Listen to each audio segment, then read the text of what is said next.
నారా లోకేష్ అని నేను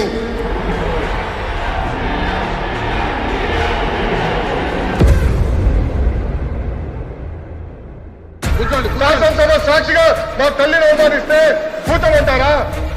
25 వరకు చంద్రబాబు నాయుడు గారు ప్రతిరోజు హౌస్కి వచ్చాడు, ప్రతిరోజు హౌస్ నిలబడ్డాడు, సింగల్ గా నిలబడ్డాడు, సింగల్ గా నిలబడ్డాడు.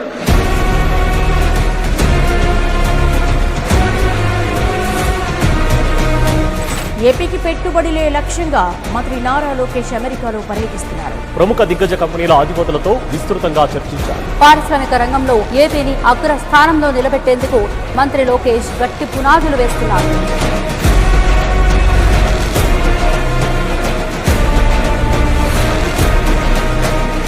ప్రతి ఒక్కళ్ళకి కరెక్ట్గా మీకు చేస్తానమ్మా, ఖచ్చితంగా మీకు కావాల్సిన పనులు చేసి పెడతానని చెప్పాడు. ఆ నమ్మకం మడిసిలో ఉండిపోయింది. లోకేష్ బాబు గారికి ధన్యవాదాలు తెలియజేస్తాను.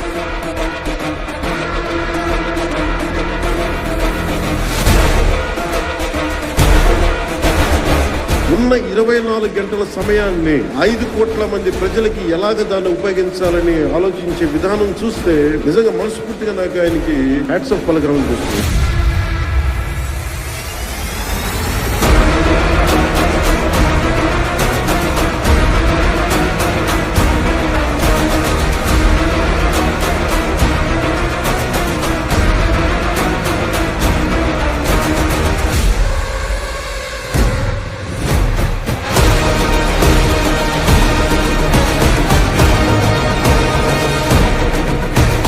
ఒక యువగళంతో లెఫ్ట్ లెగ్ తో తంతే 90,000 మెజార్టీతో గెలిచాడు. రాసి పెట్టుకుని భవిష్యత్ చీఫ్ మినిస్టర్.